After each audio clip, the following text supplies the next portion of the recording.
Al iniciar este año 2014, presentamos aquí unas previsiones.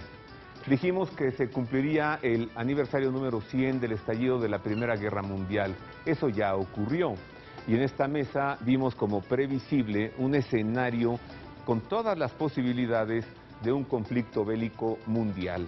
Esto está a punto de concretarse porque hay 3 conflictos en el mundo que están poniendo en riesgo la paz: Ucrania, Rusia; Gaza, Israel; y persecución contra cristianos en Mosul, Irak. De eso hablaremos hoy en el Pulso de la Fe. En esta mesa, Alfredo Jalife Rame, José Alberto Villasana y Gisbeleni Gallardo, porque usted lo pidió, para analizar esta situación mundial. Acompáñenos.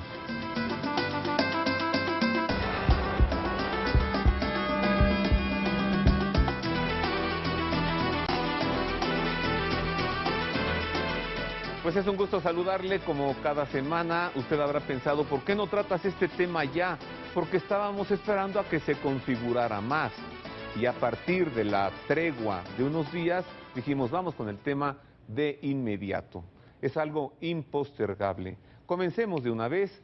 Vamos a iniciar con esta nota que nos habla sobre el conflicto en Irak. ¿Por qué hay persecución contra cristianos en Mosul? ¿Por qué están crucificando cristianos en Siria? ¿Qué está sucediendo en Irak? Esta es la información de inicio.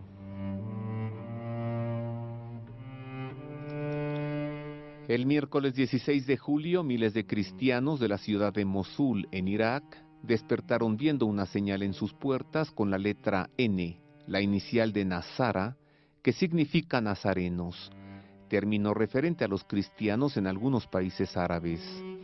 Además, junto a esta letra había una inscripción: propiedad del Estado Islámico, es decir, que sus casas serían confiscadas.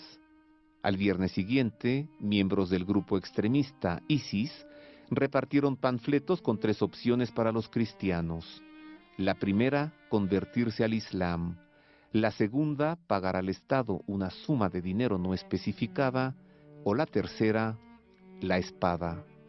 Desde las mezquitas se anunció a los cristianos que tendrían hasta el sábado 18 de julio para elegir entre las 3 opciones, y aquellos que no se convirtiesen al Islam o no pagaran, pero que permanecieran en la ciudad, serían asesinados. Al mismo tiempo saquearon, profanaron y prendieron fuego a la catedral de San Efraín, de la que anteriormente habían eliminado el crucifijo principal sobre su cúpula, sustituyéndolo por una bandera negra del ISIS. La persecución contra cristianos ha sido la bandera del resurgimiento del conflicto en Irak desde julio de 2014, cuando el Estado Islámico de Irak eliminó el cristianismo de Mosul, uno de los mayores centros cristianos de Medio Oriente desde los primeros tiempos del cristianismo. Se trata de una campaña genocida que tiene como objetivo el exterminio o el desplazamiento de las poblaciones de cristianos y de chiíes. La aparición de diversos grupos rebeldes extremistas que han surgido de la nada en Siria, Irán, Sudán y Nigeria se atribuye a una intervención de los Estados Unidos a fin de alborotar y calentar los ánimos entre las civilizaciones y religiones. Pareciera que es la manera de responder al liderazgo político creciente tanto del Papa Francisco como del presidente de Rusia, Vladimir Putin. A esto se suma un interés de fondo consistente en la desintegración de Irak en 3 regiones de facto independientes: la región suní, proclamada por el Estado Islámico de Irak y el Levante; la región chií, controlada por el gobierno actual de Irak; y la región autónoma kurda. Como consecuencia, el radicalismo de los yihadistas sunitas del Estado Islámico llevaría a la conversión de los territorios ocupados en bases para islamistas y diversos grupos militantes de la región, especialmente de Siria. Los chiíes de Irak podrían caer bajo la influencia de Irán, que no duda en ayudar al gobierno iraquí a mantener el orden, a fin de que Teherán pueda fortalecer sus posiciones de poder regional con la posible aparición de un territorio independiente kurdo. Esto para comenzar, recibo en esta mesa con afecto al doctor Alfredo Jalife Rame, un analista de la geopolítica internacional de mucho prestigio. He tenido el gusto de tenerlo en este programa en varias ocasiones. Más adelante platicaré con José Alberto Villasana, analista internacional, y más adelante con Gis Beleni Gallardo, politóloga de la Universidad Nacional Autónoma de México. Le recuerdo que el doctor Alfredo Jalife es catedrático en la también Universidad Nacional Autónoma de México. Freddy, qué gusto que estés aquí. Yo me vine de pajarita y tú... Fíjate, sabía que venías de papillón. Sí, claro, es que mandas espías que me ven. Exacto. ¿Qué está pasando en Irak? ¿Por qué de pronto? Evidentemente hay un desplazamiento de población, no quieren cristianos en Irak, los están sacando. ¿Pero por qué? ¿Qué pasa? Traje un artículo, ojalá lo puedan poner ahí en la cámara. A ver si en árabe, salió ponlo aquí. Aquí, ahí está. Y nuestra en producción árabe, ahorita lo ve. salió en el periódico An-Nahar, que quiere decir el día en árabe, es libanés. Es quizás uno de los mejores periódicos del mundo árabe. Mira, yo no sé si sea verdad o no, pero la bomba atómica que lanzó el miércoles Samir Mansour, que es un excelente articulista, donde acusa, se basa en un libro de Hillary Clinton, Hard Choices, reciente, en donde dice que Hillary Clinton, ella confiesa que Estados Unidos está detrás. Ahí está cuadro el artículo Sí. que trajiste en árabe, o sea, todos lo entendemos perfectamente. Sí, todos lo van a entender, pero yo los puedo traducir, no hay problema. ¿Qué dice allí? Bueno, mira, nada más leo la mitad del título para no... Publicado en el periódico Nahar de Líbano. De Beirut, el miércoles, Samir Mansour. Y fíjate, dice Hillary Clinton, no creo que necesite traducción, o sea, no. Bueno, dice, Nahun men asas Daesh. Bueno, pasamos. ¿Ya? Tradúcele, ¿no? Nosotros somos el origen o somos la base del grupo Daesh. Daesh se conoce a este grupo de ISIS en inglés, que tú sabes es el Estado Islámico de Irak y el Levante. El Levante significa también, los franceses lo usaron mucho, es la Gran Siria. Esto involucra la antigua Siria, porque hoy está despedazada, el Líbano, donde ya ha llegado el grupo ISIS en la frontera entre Siria y Líbano, la parte de Irak, y ya crearon su califato islámico. Entonces, obviamente esto es muy grave, tan fue grave que tuvo que salir el embajador de Estados Unidos en Beirut el mismo día, porque esto pegó en las redes sociales en todo el mundo árabe e islámico. Es decir, te estoy diciendo que por lo menos lo vieron del mundo árabe, calcúlale un buen porcentaje, de los 380 millones, de los musulmanes 1.600 millones. Y mira, aquí es, bueno, será... O sea, es un bombazo que Hillary Clinton diga, nosotros, es decir, Estados Unidos, bueno, es lo que cita el Samir gobierno Mansour. de Estados Unidos, sí, estamos detrás del Estado Islámico y del Ahora, Levante. tú ahorita estabas diciendo... de los que están haciendo la limpieza étnica, y religiosa, de los que pusieron las cenes en las puertas, así es. Ellos. ¿Y por qué Estados Unidos estaría detrás de estos alborotadores? Bueno, porque mira, lo dice la misma Hillary, es reportado por Samir Mansour, esto hay que ser muy, muy responsable. Eso es lo que dice el artículo. Y no lo dice, mira, y es interesante, los que conocemos, yo desde pequeño leo An-Nahar, desde pequeño lo leo, porque yo era muy pro-occidental, digo, no lo oculto. Pero obviamente cuando llega Bush, papá Bush, el hijo Bush, pues ya no puede ser proestadounidense. Yo ahí perdí mi virginidad occidental. Bueno, entonces, a lo que voy, el periódico An-Nahar está muy ligado a Occidente. Es el periódico más occidental que puedes encontrar en Líbano. Líbano es una caja de resonancia donde tienes 16 televisoras, cada partido y cada secta tiene su televisión. Bueno, hay dos grupos cristianos, cada uno tiene, porque son antagónicos, cada uno tiene su televisora, con eso te digo todo. Obviamente es un paraíso. Una Lumière, ¿no? Sí, es un paraíso de la información y es muy bueno porque tú cotejas, contrastas, y cada quien percibe como desea. Nada más que aquí sí, no viene de una acusación ni de Hezbollah, ni de la prensa iraní, ni de los cubanos, ni de Norcorea, de los malos, ¿no? Que ellos viene de la parte más prooccidental de un periódico de Líbano. Por eso tiene que salir el embajador de Estados Unidos es un bombazo. a desmentir. Sí. Ahora, Tú eres el analista, tú eres el experto. Dinos tú qué sucede allí. ¿Por qué matanza de cristianos? ¿Por qué los despojaron de sus casas, de sus territorios? ¿Por qué las amenazas? ¿O se convierten al Islam o la espada? Bueno, mira, te acuerdas que una vez en un programa lo dijimos, yo desgraciadamente, yo tengo familia e intereses, incluso patrimoniales, en el Líbano, y yo que voy 1 o 2 veces al año al país de los cedros milenarios. No sé si lo sepas, incluso la mamá de Gibran, Jalil Gibran, lo digo con humildad y rigor, Camila Rahme, pues nosotros somos primos, es decir, nosotros tenemos, yo tengo lazos culturales, étnicos, semíticos, porque yo sí soy semita de a de veras, 4 veces, y no soy fake semita, ¿no? Y ahora los que no son semitas, resulta que nos dicen antisemitas. Bueno, a lo que quiero llegar, ¿te acuerdas que yo comenté? No me puedes decir o qué? ¿Te ¿Sí? da miedo que no te puedo, en Líbano no, te lo hagan digo. algo? No, los cristianos ya no tienen presencia en el Medio Oriente. Tú velo, la primera guerra de Bush, ahí empezaron a perder los cristianos. Mira, había en Mosul, que es la tercera ciudad, ahí se equivocan en las estadísticas. Yo conozco el Medio Oriente, todos los países los conozco. Decían, yo no leo periódicos, por favor. Los periódicos, nosotros le damos información a los periódicos.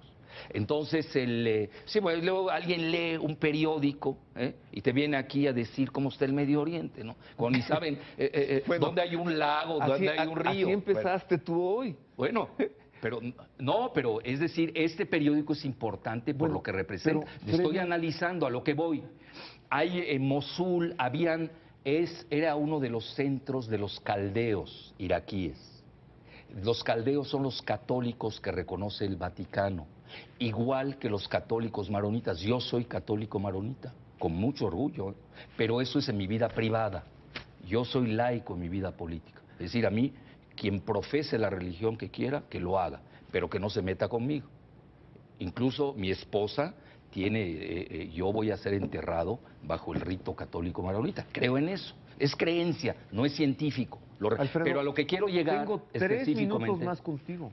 Necesito tu opinión, tu pronunciamiento. ¿Por qué están matando y desplazando cristianos en Irak? Porque mira, no ha habido una guerra en Irak, han habido varias. Y en cada una han perseguido a los cristianos. Este es el último clavo en el féretro. Entonces, primero habían 2 millones. ¿Sabes a dónde fueron a dar?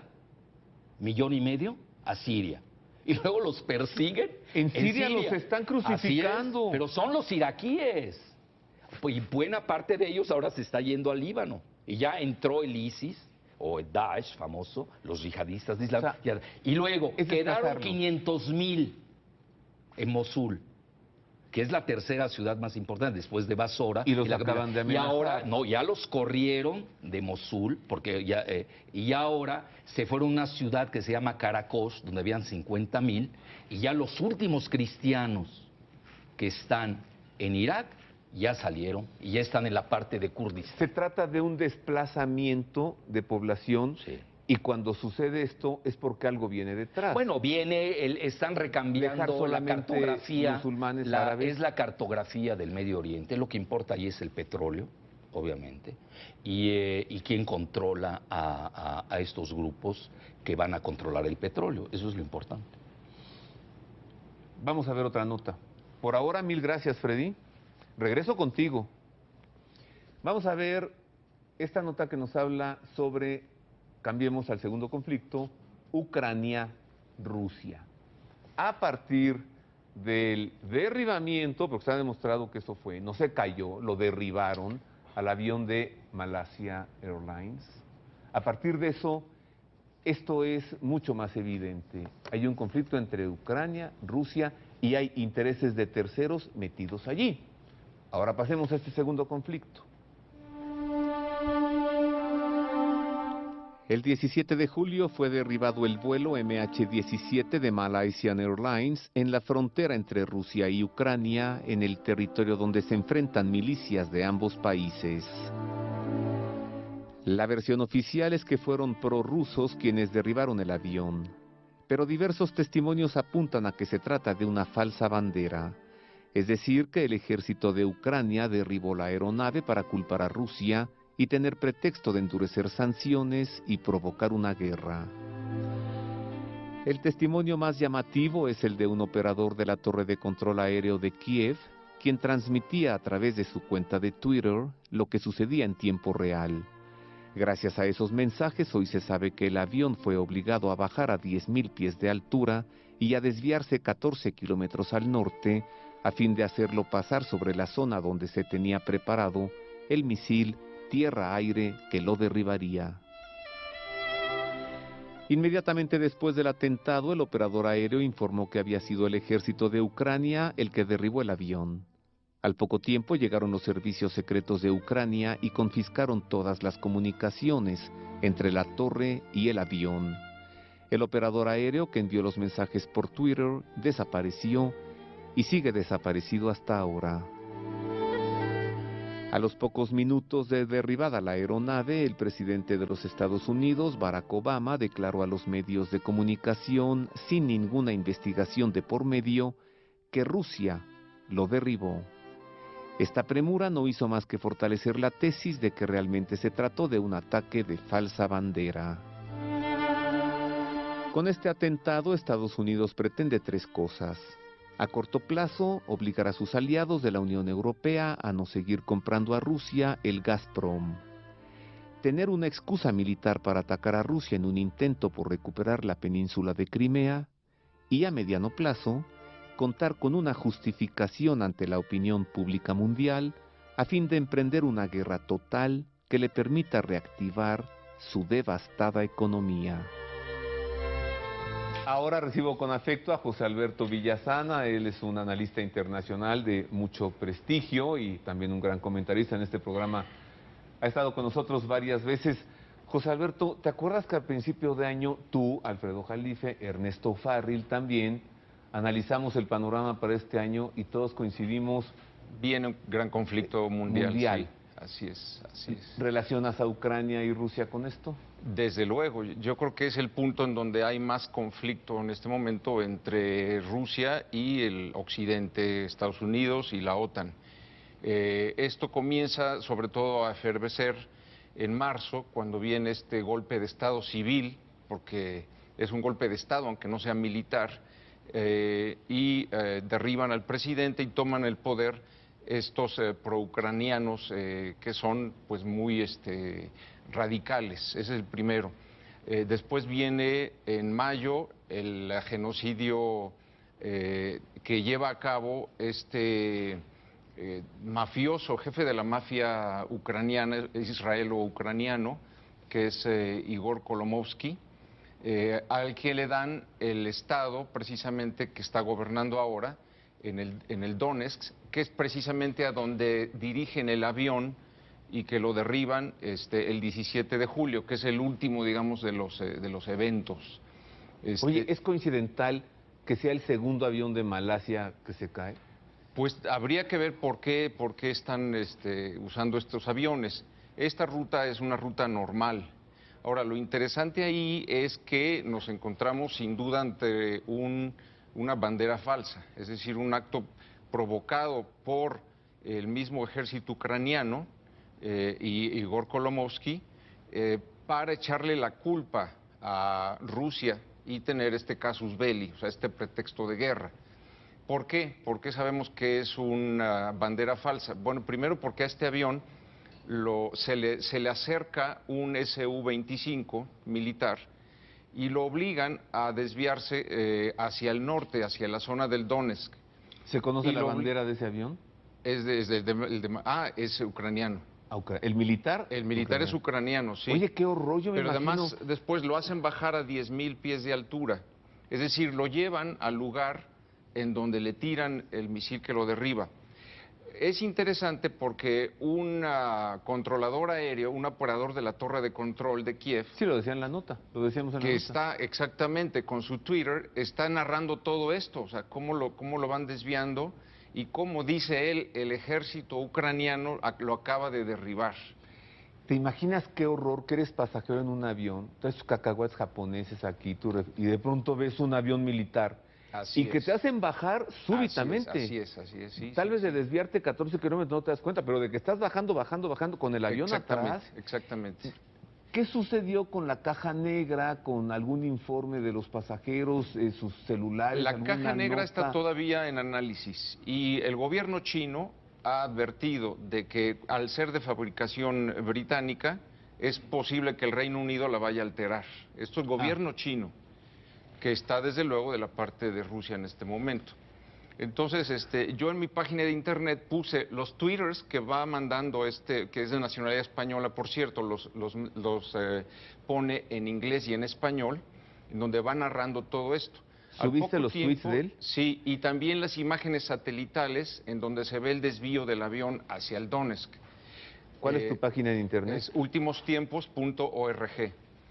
Y además, inmediatamente llegan los servicios secretos ucranianos, confiscan todas las conversaciones entre la torre y el avión, y el controlador desaparece. Hasta el día de hoy está desaparecido. José Alberto, ¿qué hay detrás de todo esto? ¿Por qué? Bueno, digamos, hay una... ¿Realmente Rusia quiere el territorio de Ucrania? ¿Realmente Ucrania quiere anexarse? No. ¿O hay aquí detrás la mano que mece la cuna? Así es, desde que Ucrania se independiza en 91, digamos, Rusia ha respetado, etcétera. Pero últimamente ha venido esta confrontación en que derribaron al gobierno que era legítimo y tomaron el poder esta mafia pro-ucraniana.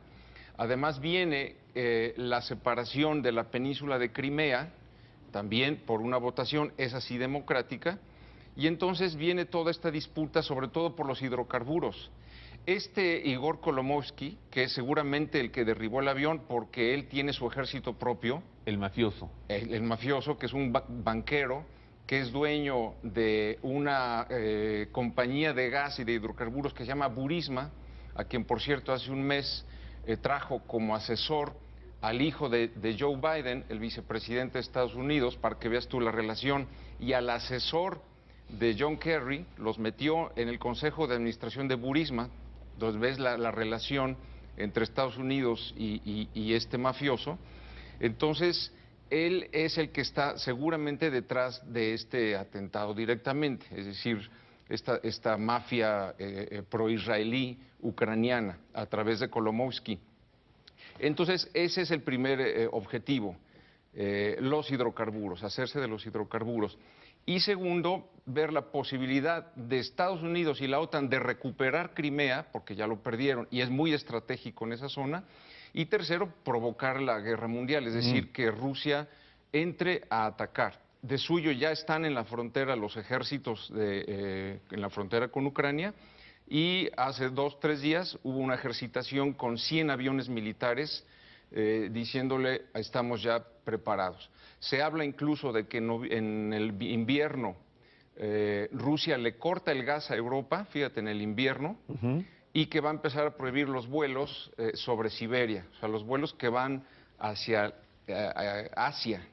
Le golpea a la British, Air France, le golpea todas las líneas aéreas europeas. Entonces, estamos ya en Rusia se ha realmente resistido a estas provocaciones, pero está ya preparándose para un escenario de ataque sobre Europa, sobre Ucrania y sobre Israel junto con los países árabes. Es decir, Rusia está preparando una guerra de 3 frentes sobre Europa. Yo también me imagino al presidente Vladimir Putin contando del 1 al 10.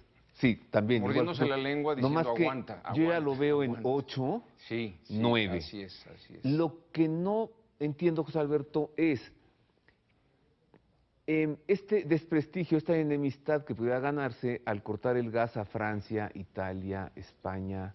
Bueno, lo que pasa es que Estados Unidos quiere que Europa ya no le compre el Gazprom a Rusia y que se lo compren a ellos. Hay contratos a 50 años de la Shell y de Chevron con Burisma, precisamente la compañía petrolera y de gas de este mafioso ucraniano. Y del hijito del secretario de Estado estadounidense. Joe Biden, así es, en el Consejo de Administración. ¿Tú crees que Rusia pueda atacar a Israel, el hijito de los Estados Unidos? Sin porque duda, es el niño sin- consentido sin duda, de sin esta duda, película, ¿no? Sin duda, si tú trazas una línea desde Israel hasta Moscú, es una línea recta hacia el norte y además tiene todo el apoyo de Turquía y de todos los países que están, y bueno, de Irán, obviamente, es decir, no atacaría solamente Rusia, atacarían estos países que se están sintiendo también amenazados y burlados, porque como bien dijo Alfredo Jalife, es Estados Unidos y es Israel quien ha creado la yihad, quien ha creado Hamas. Hamas fue creado por Golda Meir. ¿Para qué? Para contener al-Fatah y para aplastar a Yasser Arafat. Entonces, ¿Jamás es de manufactura sionista? por supuesto que sí, y lo mismo que la yihad del ISIS. ¡Ja, qué cosa! Sí, sí. Bueno, en un momento Porque más tienes- comenzamos a hablar de Israel y Gaza, pero hace rato que te pregunté, ¿tú crees que Rusia puede atacar a Israel? Alguien de mi público ha de haber saltado. Claro. Y tú dijiste que sí, pero ¿te acuerdas? Hay alguien más que dijo esto.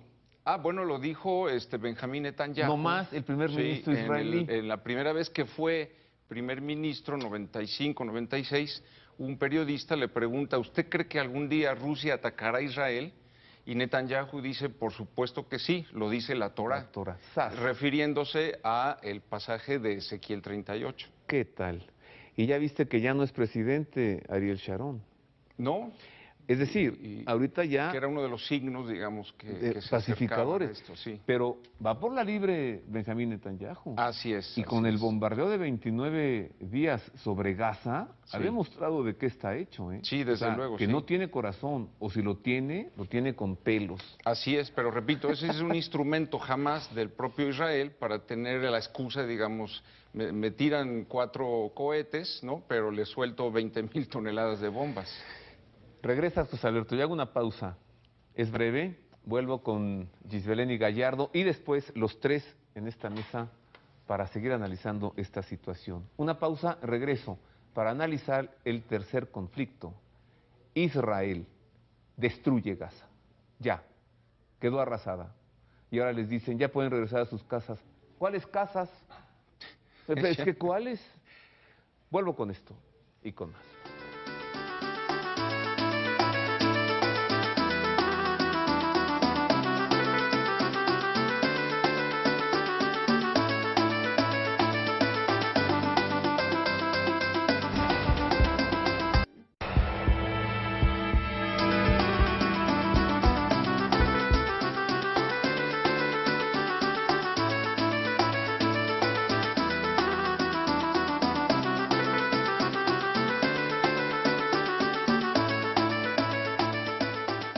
Hoy en el Pulso de la Fe estamos presentando un análisis sobre tres crisis que hay en el mundo. Ucrania-Rusia, persecución contra cristianos en Irak y el conflicto Israel-Franja de Gaza. Pasemos a este tema con esta nota introductoria que nos plantea la situación. ¿Cómo es que inició este conflicto que pues se derivó en un bombardeo, una incursión militar terrestre que ha durado 29 días?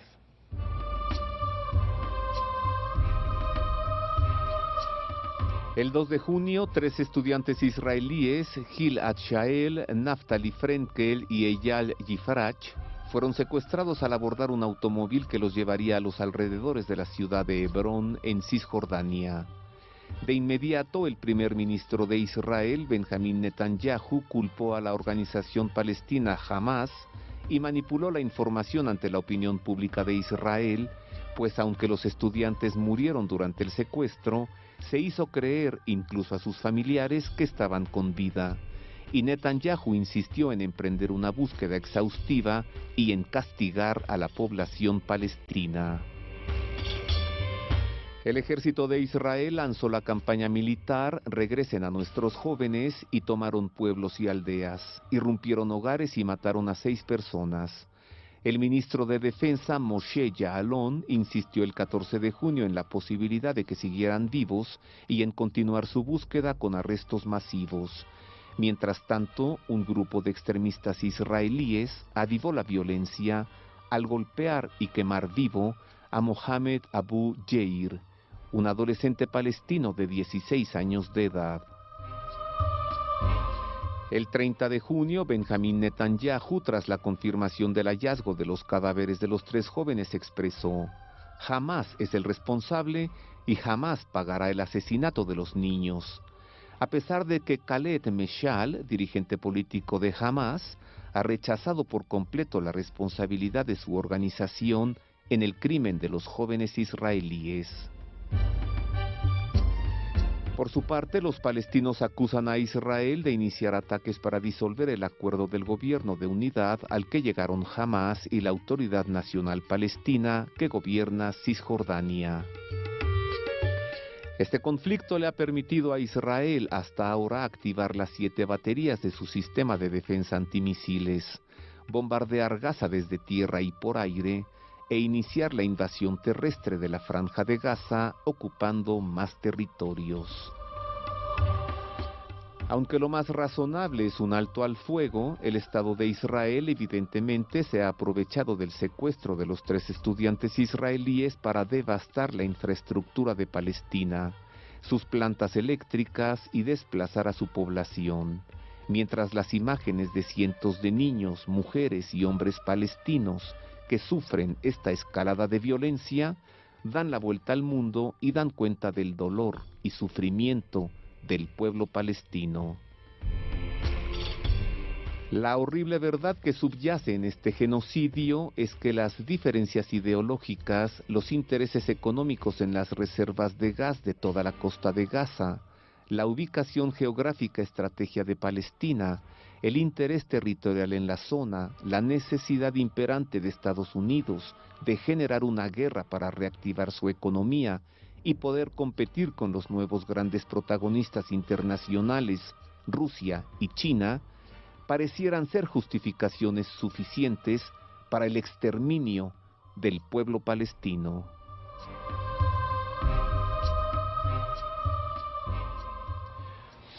Para profundizar en este tema, recibo con afecto a Gisbeleni Gallardo. Ella es politóloga, analista de la política, también de la geopolítica. Ella estudió en la Universidad Nacional Autónoma de México, es politóloga por la UNAM. Gisbeleni, bienvenida, gracias. Hola, ¿qué tal? Buenas tardes, encantada de estar otra vez contigo. El gusto es para mí y para nuestro público, te lo aseguro. Gracias. Yo recuerdo aquella ocasión en la que fue y se paró en Israel Hillary Clinton, cuando Israel estaba bombardeando Líbano. Ya iban 10 días y ella dijo, el bombardeo va a continuar 5 días más. Y me quedé sorprendido, porque el entonces secretario de Estado de Estados Unidos es capaz de decir cuánto va a durar, cuánto tiempo, un bombardeo de Israel sobre otro país, Líbano. Sí. Y ahora lo que hemos visto sobre Gaza nos hace pensar, ¿hay alguien detrás o no? Sí, bueno, Israel, históricamente por lo menos en los últimos 20 años, ha sido, digamos, la receta infalible para el gobierno norteamericano. Bueno, y más allá del gobierno norteamericano, para el sionismo instaurado en los Estados Unidos.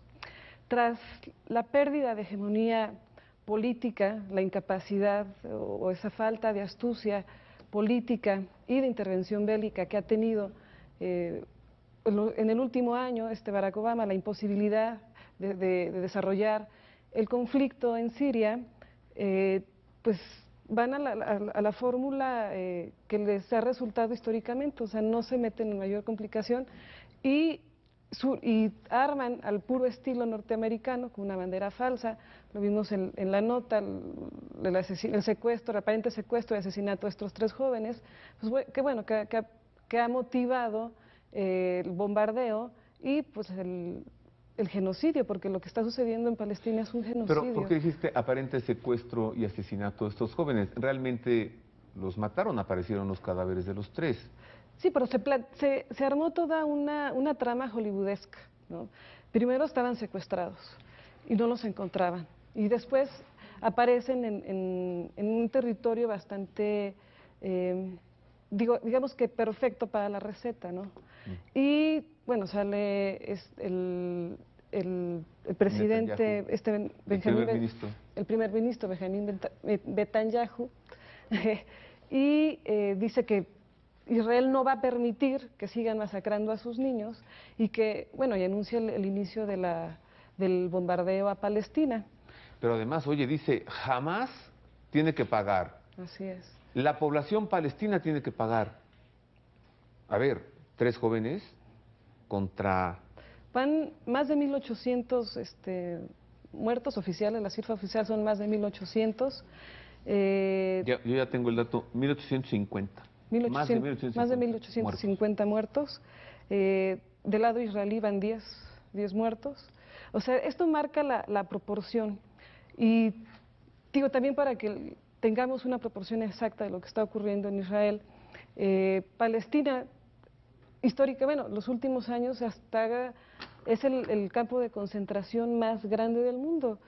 Tiene un bloqueo comercial, un bloqueo de víveres, o sea, está sitiada. Está sitiada. Es un gran campo de concentración. Sistemáticamente hay bombardeos, sistemáticamente mueren una cantidad impresionante de personas. Los bombardeos generalmente van dirigidos a sitios, lugares de civiles, hospitales, escuelas. Últimamente bombardearon la última iglesia católica, bueno, cristiana católica que quedaba en la franja de Gaza, bueno, presidida por un sacerdote argentino.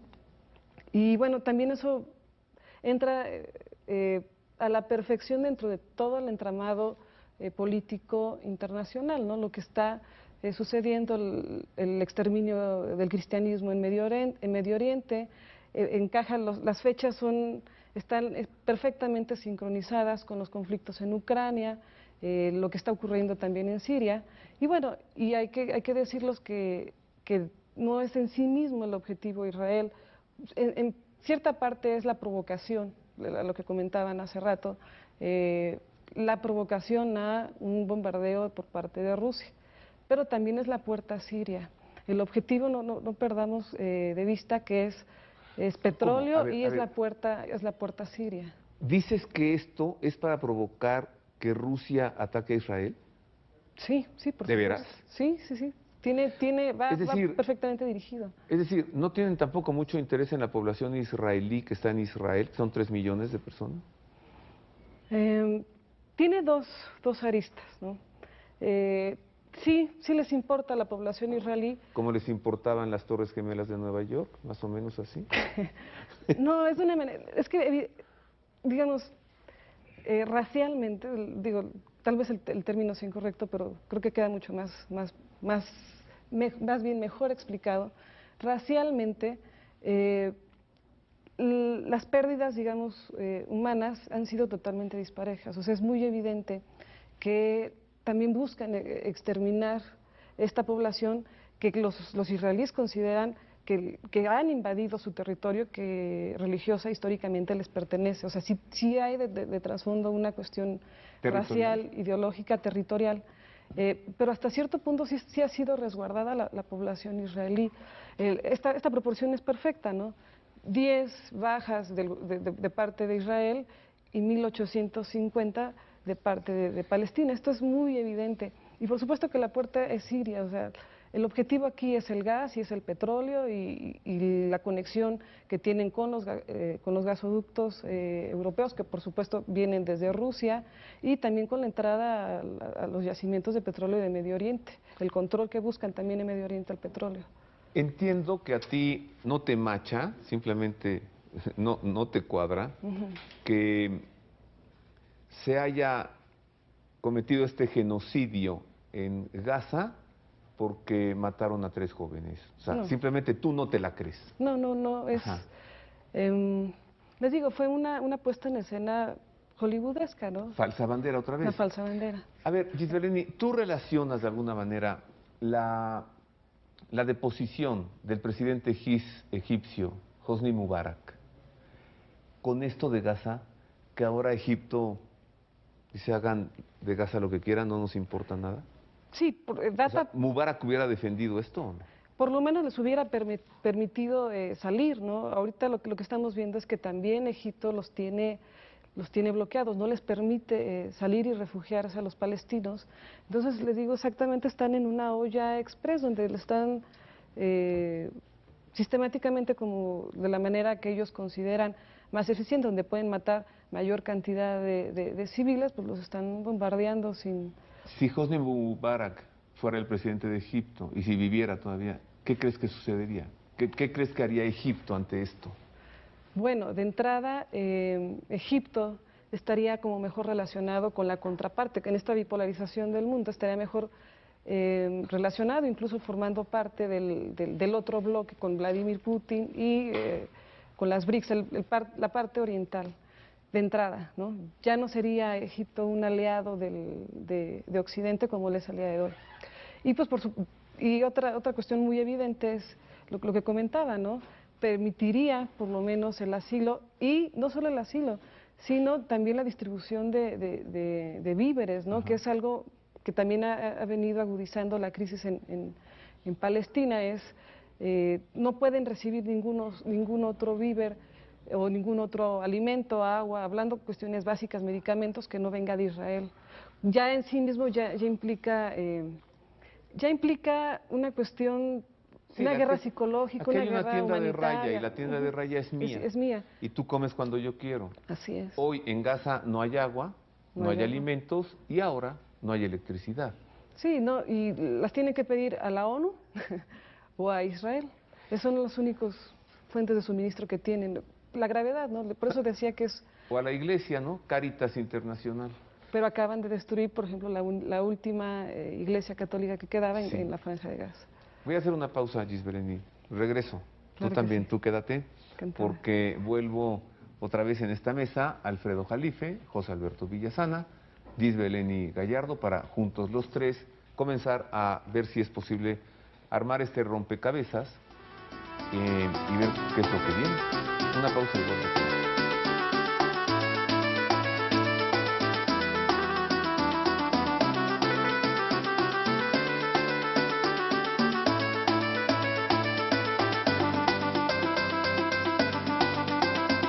Hoy en día la oración se ha convertido en el vínculo emocional más importante para cualquier persona.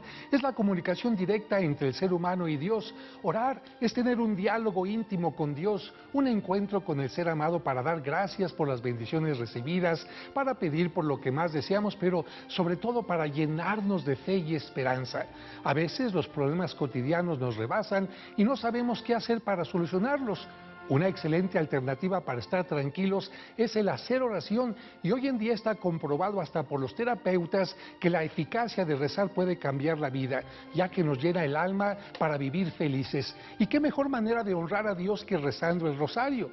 Desde tiempos remotos se ha hecho de diferentes maneras, guiado por personas por un libro, a través de las cuentas. Hoy en día existe una manera que ayuda a personas que ya no ven bien, a gente adulta que ya no se puede mover, o a personas que quizás están enfermas, o hasta bebés recién nacidos.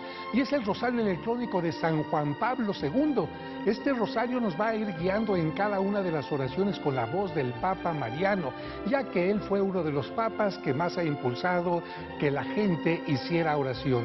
Y precisamente nosotros recordamos que el rosario fue recomendado también por la Virgen en Fátima, en Lourdes, para rezarlo durante todo el año, al inicio o al final. En el mes de mayo dedicado a las mamás, en el mes de noviembre dedicado a los difuntos cuando inician las clases o cuando tenemos algún imprevisto. Y precisamente pedí a la producción que localizara a un representante de la marca y me dicen que ya tengo a Alan en la línea telefónica. Cuéntanos, Alan, ¿dónde podemos conseguir este rosario? Padre, gracias por la invitación. Me enorgullece que la voz de nuestro Santo Papa pueda acompañarnos en este rosario electrónico y con ello reforzar nuestra fe. Es momento que llamen totalmente gratis al 01-800-200-4565 y podrán obtener su propio rosario electrónico por un bajísimo precio, que no lo van a poder creer. De mi parte, les voy a dar de regalo un rosario de cuentas tradicional, y para que todos puedan compartirlo al hacer su pago con cualquier tarjeta, les voy a enviar un segundo rosario electrónico por el mismo precio. Así es, son dos rosarios por el precio de uno, pagando con cualquier tarjeta, porque compartir la voz del Santo Padre con los que amamos debe ser el mejor regalo. Honremos esa frase con la que siempre nos identificó. México siempre fiel. Alan, muchas gracias y recordemos que rezar el rosario...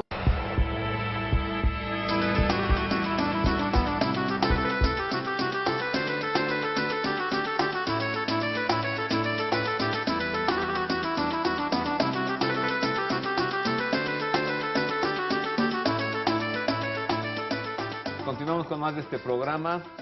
Vamos a profundizar en el tema con Alfredo Jalife, José Alberto Villasana y Beleni Gallardo. ¿Qué viene? Oye, pero ¿puedo hacer un paréntesis? Ya está ahí la ¿Me telaraña. permites un paréntesis? Por favor, claro. Oye, yo creo que resultó mejor profeta que otros profetas que tú citas.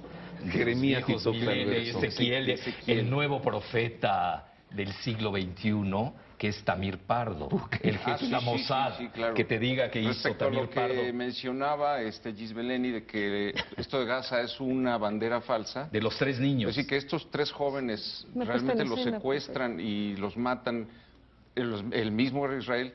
Eso lo anunció una semana antes Tamir Pardo, el ¿Cómo? jefe de la Mossad. Sí, El jefe de la Mossad ¿Cómo lo dijo, hizo? así abiertamente. No, diciendo, lo da vamos como a ver, escenario. es ¿Qué un vamos a escenario. ¿Qué va a hacer? pasar si los Sí. encontráramos muertos? Pues tendríamos que bombardear inmediatamente Gaza y jamás. Bueno, ellos siempre se manejan con Sí, sí, banderas sí. falsas. Una semana antes de que Sí, aparecieran, eso ya no lo se había sabe. anunciado. Israel es Tamir especialista. Mira, incluso Mossad significa el engaño. Obviamente no voy a meter ahorita las letras hebreas. Ellos deception, es engañar, engañar. Así Eso es desinformar. Y desde los que no saben de esto, pues caen como bebés, ¿no? Pardo. Y otro dato, Hay perdón. tregua. Continuará la tregua, le dicen ya regresen a sus casas. ¿Cuáles casas? No, ya no hay nada. ¿Qué va a suceder ahora en Gaza? ¿Y qué va a suceder en Ucrania con Rusia? ¿Y qué va a ¿Y suceder qué en va a Irak con la suceder persecución de cristianos? en Irak? Otra vez para abonar a este tema de la Mossad y de las banderas falsas, Alfredo nos leía esta declaración, porque es una declaración pública de Hillary Clinton, diciendo nosotros financiamos el ISIS, la yihad.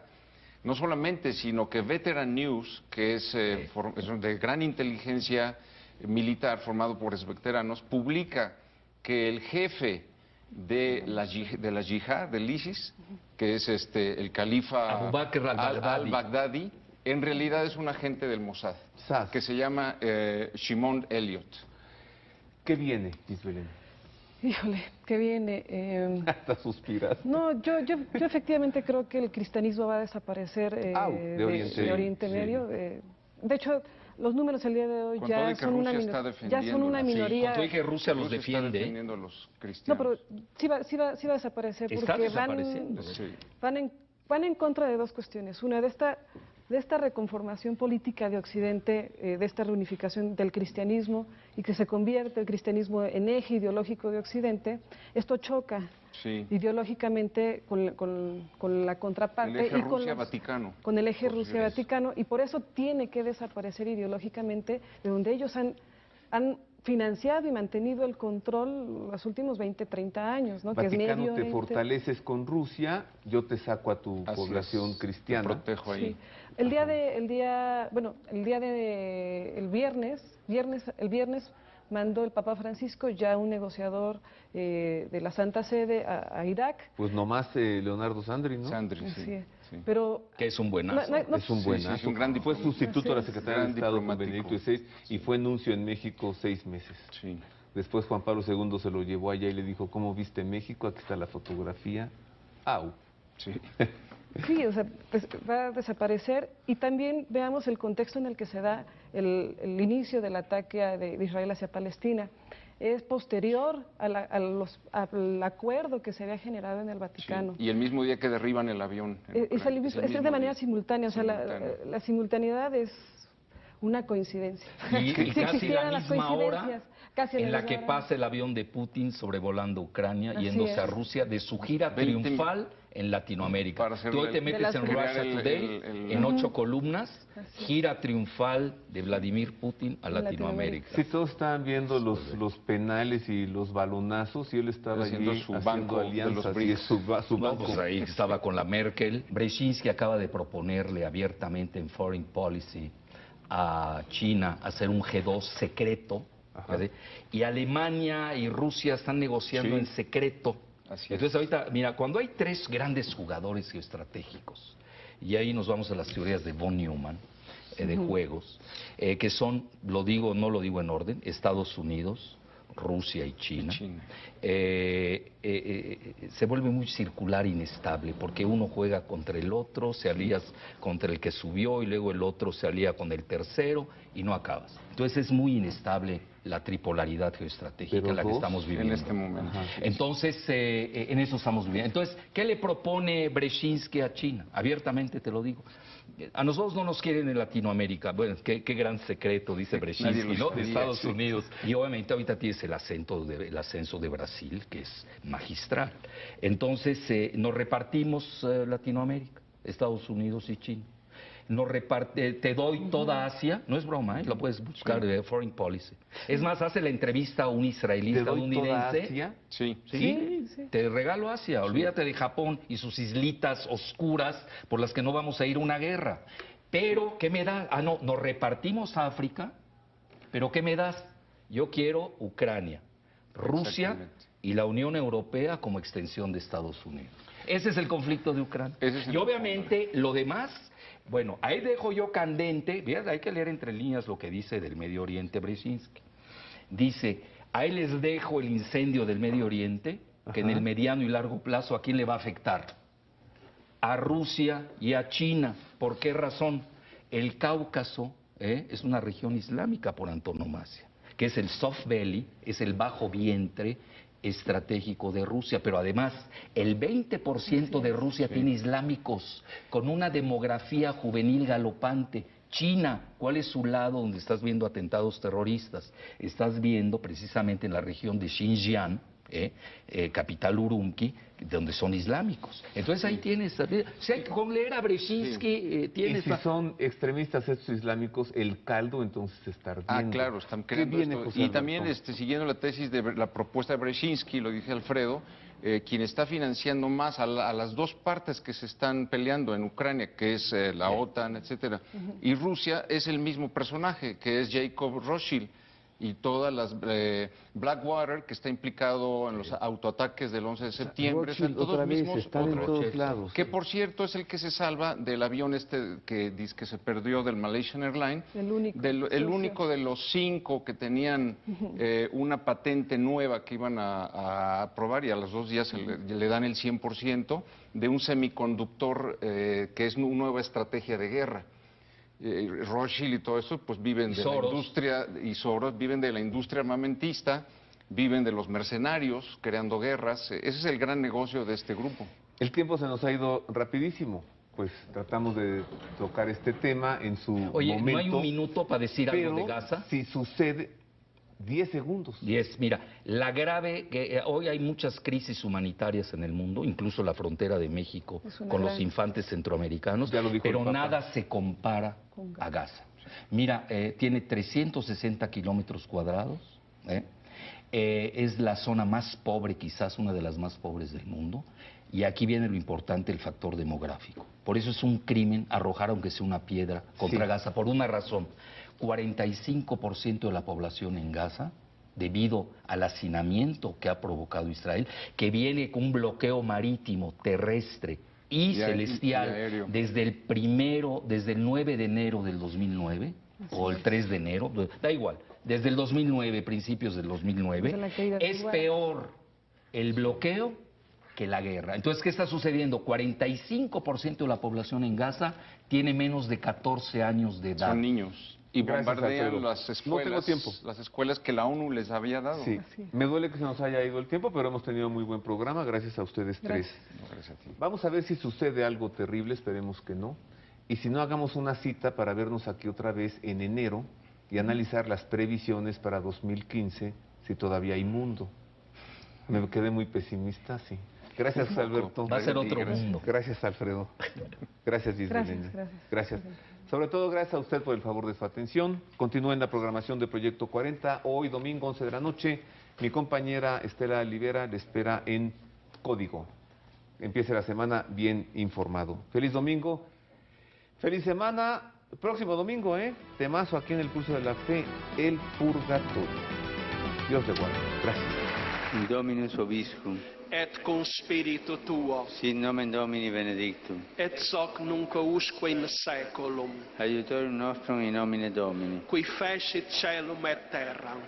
Benedicat vos omnipotens Deus, Pater, et Filius, et Spiritus Sanctus. Amen.